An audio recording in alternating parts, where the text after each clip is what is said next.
Our job begins where most advisors stop. Saving money is great, but how do you spend it without risk in retirement? Welcome to Every Day is Saturday with Brad Gotto and Matt Stahl, partners and private wealth managers at Fiat Wealth Management.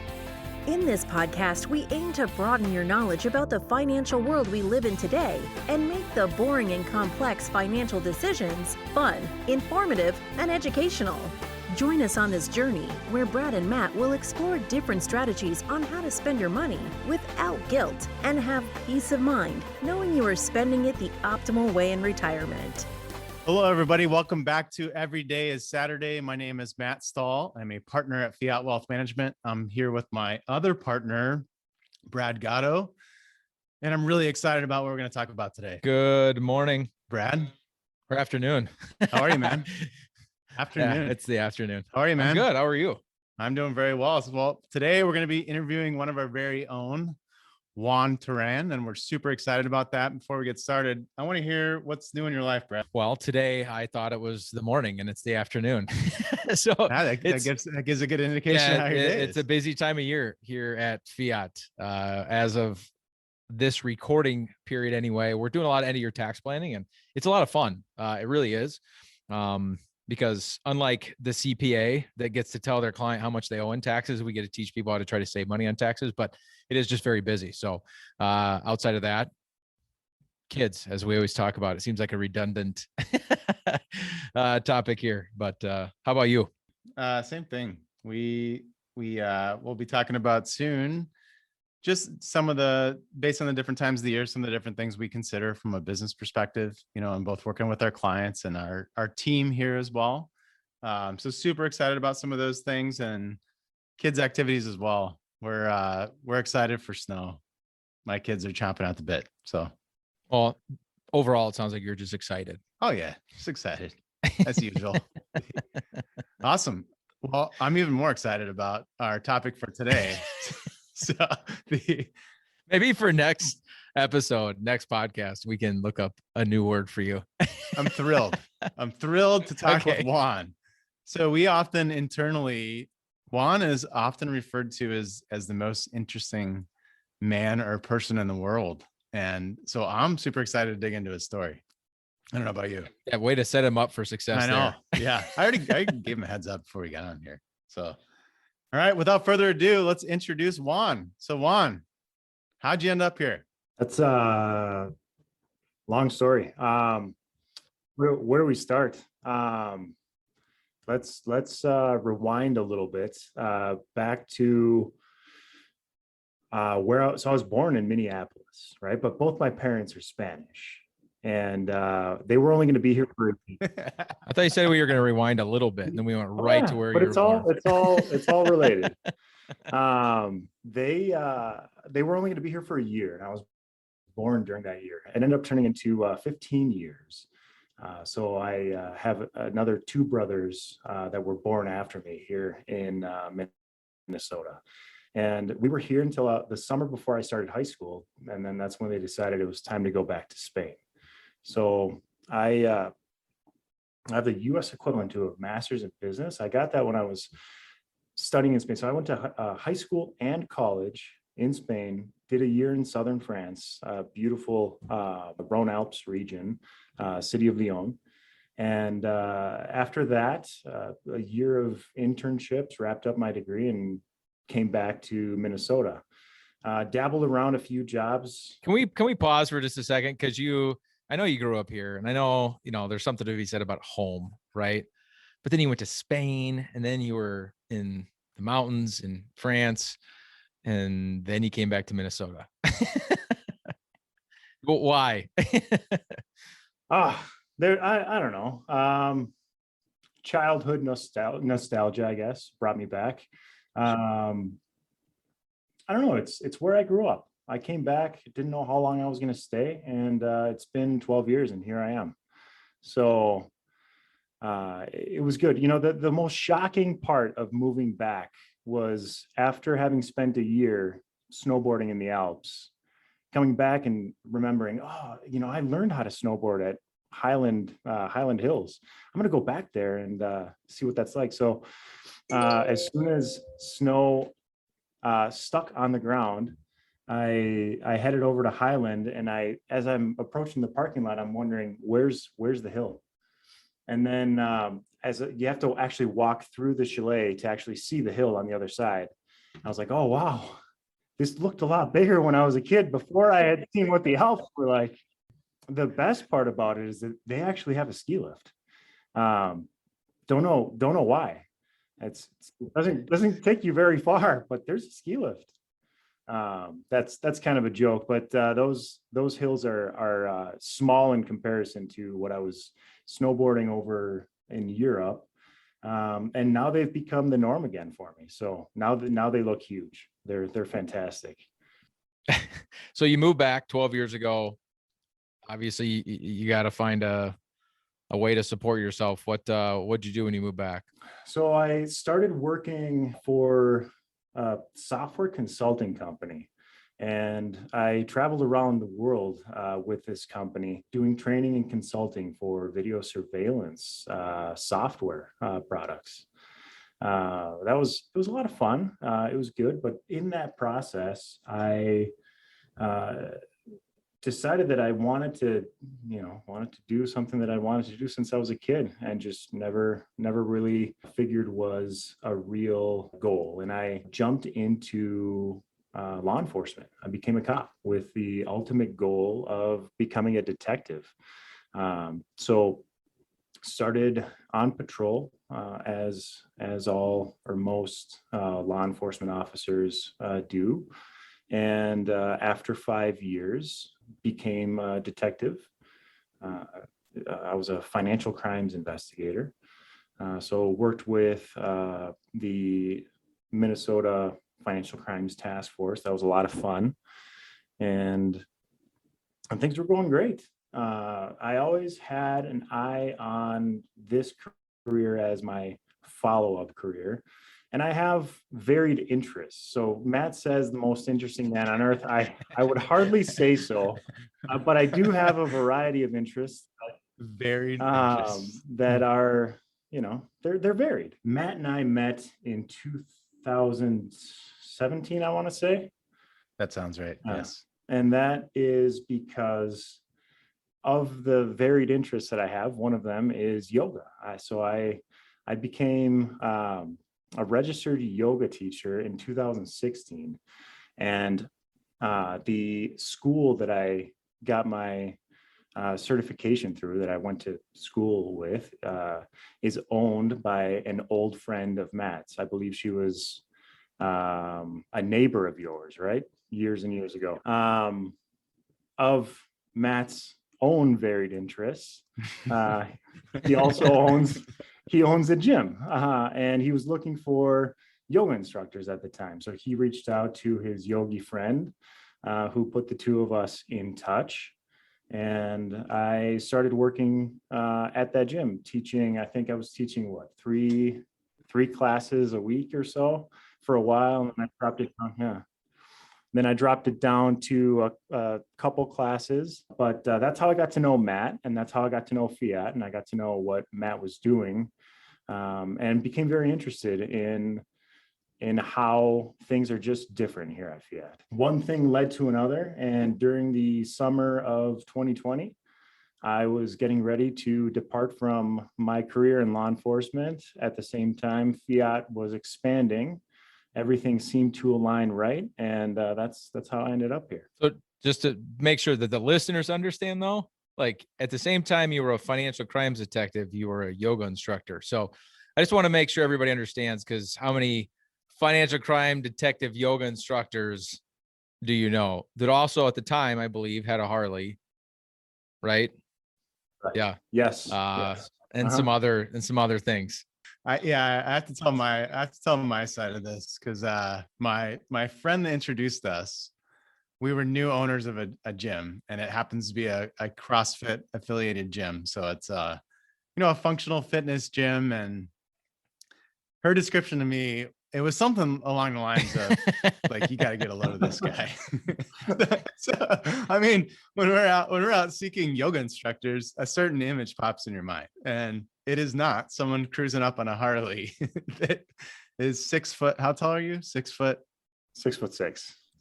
6'6". So that's not what you really picture as a big, 6'6" tougher guy on a Harley showing up. And so that's how we first met Juan, and it was a perfect fit for us. And we became quick friends and continued our connection and our conversations. And I actually remember having a conversation with Juan out on a rooftop when he was considering, looking different directions from what he was doing. And so I want to go back to something you had said, we had that conversation.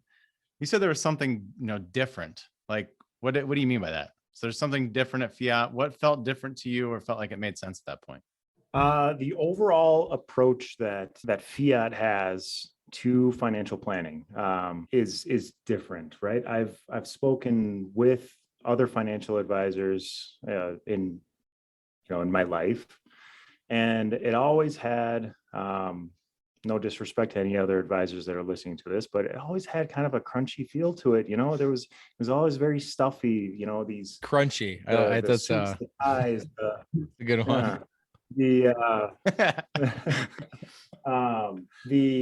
first question out of every financial advisor's mouth that I've ever spoken to is how much do you have to invest?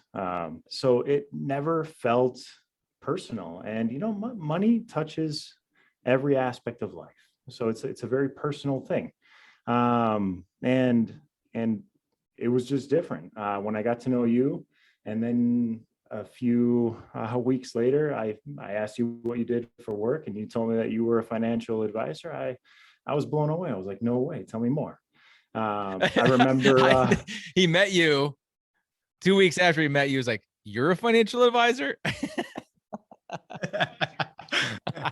Not the first person to say that. So. Oh, I broke the first rule of podcasting. I just pounded my desk. I remember I don't know, we got together for dinner a few different times at a few of our favorite restaurants in Minneapolis. I remember one specific conversation where you kind of told me about your process and how you get to know people and how much of a truly personal relationship that you establish with your clients. Driven home when I got to meet Brad for the first time. And one of the first conversations that I had with Brad, I hope you're okay talking about this on the podcast now, but the grocery store test, that was one of the first things that you told me about your guys' approach here at Fiat, which I think aligns very much with what Matt told me that first conversation back in 2017. So that's what's different. And, in this first just over a year, right? 14 months, let's make it sound more. In these first 14 months and the relationships that I've established with the people that have started to work with Fiat, with me here at Fiat, I've truly come to see that, right? I mean, I could say, I'm on a first name basis with all of them. I know about all of their families. We talk about, what they're doing on the weekends and on the holidays, and they feel like extended family. And that is what I truly love about working at Fiat. I'm going to ask the tough question that most people don't want to answer, but how about 3 years down the road? What do you see? What does that look like? What kind of picture pops in your head? Great question. I hope to, what we do here, I think is unique. It's special. And the beautiful thing is I know that no matter what happens at the end of a conversation that I have with someone, no matter how they came to us, whether it was by listening to this podcast or attending one of our workshops in person or virtually, I know that what we do here will leave them in a better place, right? So with that in mind, I hope to extend that to as many people as I can in the course of the next 3 years, and seeing Fiat grow even more in just the year that I've been here has been very exciting. And I guess I can't wait to see how much more growth happens in the next 3 years. Who else is going to join the team, and what are they going to bring to the table? All of us are very different in our own ways, which makes it even more interesting. Yeah. So. Well, before we move on to a little bit more of the personal side, I just want to say for the listeners, Juan, obviously short in tenure in this industry in general, but obviously with your background, your education, the life experience that you have, Matt and I obviously not only appreciate you being a part of the team, but I think having you come in the way that you did has made you a better advisor because you're able to start with a clean slate and understand, not be trained that it's numbers first, families second, and then have us to unwire that hardwiring that gets put into a lot of people in our industry. And so you're the most detailed person we have on the team. So in that respect, by far a rock star as it comes to some of the detailed planning that we were trying to get done for the families that we work with. And so it's been a lot of fun.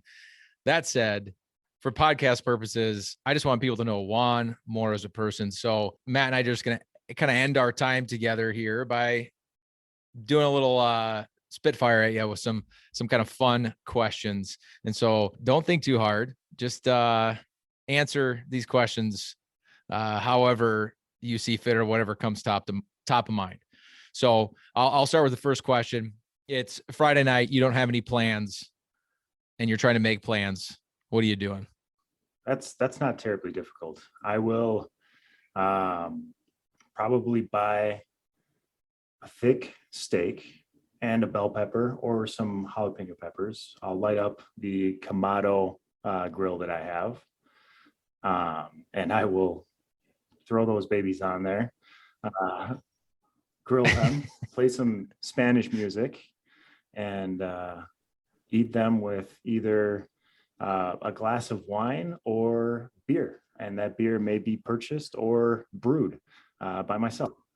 Again, like I said, I had varied interests, like I said. So I do dabble in brewing beer once in a while. So yeah, that would be a perfect Friday night for me. Maybe a nice, a good movie in the background. And if I don't have plans, that's going to be my plan. Okay, so now a follow up to that, Matt. You can ask the next question. But what if there's a movie playing in the background? What's the go-to? Man, that's tough. Well, of my three brothers, my older brother is a movie fanatic. He has seen every movie has ever been produced. It's amazing. And on that, we have a shared note on our iPhones with the list of movies that I have not yet seen that I must see. And I don't know how many movies are on that list, well over 100, probably over 200. So I will pick something off that list. That's what I've been doing lately. But if I have nothing, I mean, my probably all-time favorite movie is Pulp Fiction. I love Pulp Fiction. It's just, I feel like it's a geniusly put together movie. I feel like I could have guessed that. I should have guessed. This would have been more entertaining if we had to guess the answer to these questions.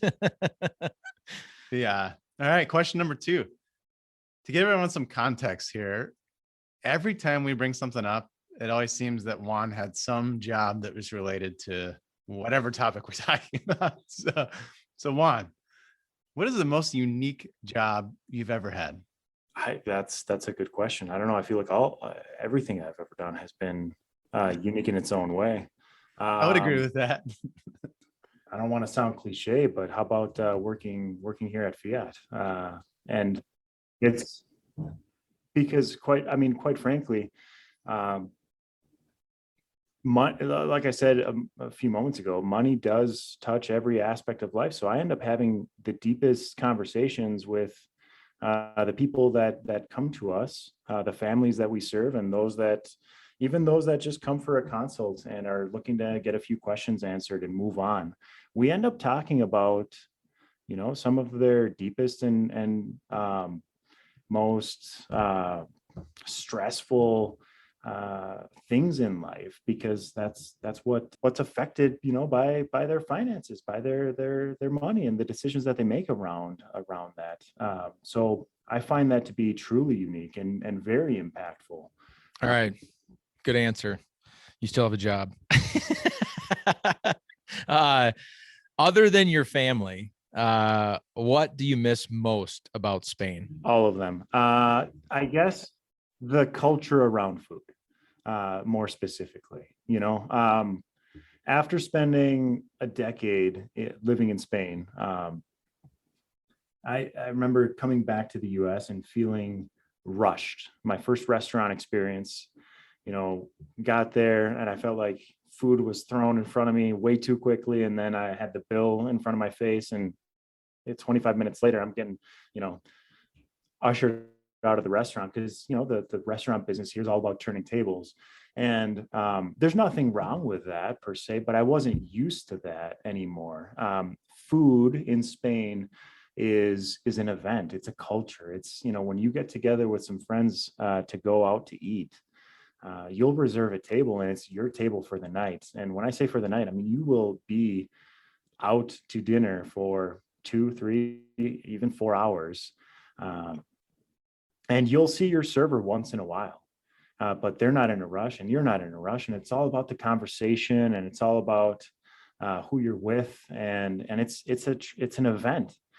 So more than the food, which is delicious, it's the culture around food, or, the simple fact that if you walk into any bar, restaurant, pub in Spain and you order a drink, it won't come by itself. It always comes with a tapa. And the tapa is just a small portion of, could be anything, really. And I miss that too, because you walk into a bar here, you order a beer, and that's all you get. It's nice to have, something to munch on too, and something that's more than just some potato chips. I mean, we're talking, you could get, what are some good tapas, like a Spanish tortilla, which has nothing to do with when you think of a tortilla here, you think, well, that's what I use to wrap my fajitas. In Spain, they're different. It's like an omelet. In fact, if you order a Spanish tortilla outside of Spain, they call it the Spanish omelet. So it's kind of like an omelet, but you don't have it for breakfast. It's actually like a lunch or a dinner food. Or they make these small little sandwiches that could have anything in them. Spanish ham is amazing. Spanish cheeses are amazing. I don't know if you've ever spoken to a Spanish person, but they'll tell you that everything in Spain is amazing, right? It's kind of my big fat. Do you count? Wedding. Huh? Do you count? I'm no longer in Spain, so. I was like, what are you talking about? We're talking to you right now. So have you seen My Big Fat Greek Wedding with, so the grandpa who is it the grandpa who's always talking about how everything's better in Greece? It's the same thing. You talk to a Spaniard, they'll talk Spain up. Everything was, did you know that soccer was invented in Spain? I don't think it was. Somebody's going to fact check our podcast now. All right. You're up, Matt. One last final question. So you and I both share an affinity for exploring and learning, and specifically exploring different books. So I'm going to ask you to narrow it down to, what is your top book at this moment in your life? That's a tough one, Matt. At any given time, I'm reading 3 or 4 books at a time. How about, I haven't read it in a while. I've read it many times, but one of the most impactful books that I read growing up, I think I was in my early teens the first time I read it, and I've read it many times since then, has been Sophie's World. Have you read that book? It's a fantastic book. Sophie's World. Highly recommend it. There you go. We'll see how many podcast listeners pick that up now. After listening to your story and how interesting you are, I would assume everybody now wants to read that. And I gave you a compliment before, and I mean it. In our industry, as I see it, knowing what I know, if I were a consumer and trying to find a financial advisor, and I was going to kind of list out the priorities of what was important to me for an advisor, how much they care for my outcomes is the thing I would prioritize the most. Because at the end of the day, if your advisor is resourceful, whether they have 50% of the knowledge they need to have or 100% of the knowledge they need to have all stored in their head, we all have the resources to get to the answers and the outcomes that these families need. So what really, really matters in today's day and age is having somebody that genuinely cares and wants to work overtime really to get to the right outcome for any particular family or person. And so in that regard and in that respect, we're very, very lucky to have you as a part of the team because you genuinely care. We've seen that here over the last 14 months. And so it's been a lot of fun to get to know you. There's a lot more to Juan. I feel like this could be like a 5 to 10 part series type episode. Yeah. Cause I feel like we're like, not doing Juan justice, and that like the people there's a lot more that needs to be told here. So we'll have to have you back on to have a repeat or part 2 or something like that. But so thanks for joining us, Juan. Yeah, thank you. You're giving me way too much credit, though. I'd love to be back on. Yeah. Thank you. Love being around. Everybody, as always, thank you so much for listening to Every Day is Saturday. Juan, do us a favor. Say that. Can you say that in Spanish? Todos los días son sábado. If you want to reach out to us here at Fiat, our website is going to give you all the information that you need. Again, that's fiatwm.com. So again, www.fiatwm.com. If you have not done so already, this episode should make you want to subscribe to our podcast so you don't miss an episode. We would love it if you would share it with your family and friends. As always, I'm Brad Gotto here with my partner, Matt Stahl, and we will see all of you next Saturday. Hey, man, we don't record the podcast on Saturday. Yeah, Matt, every day is Saturday.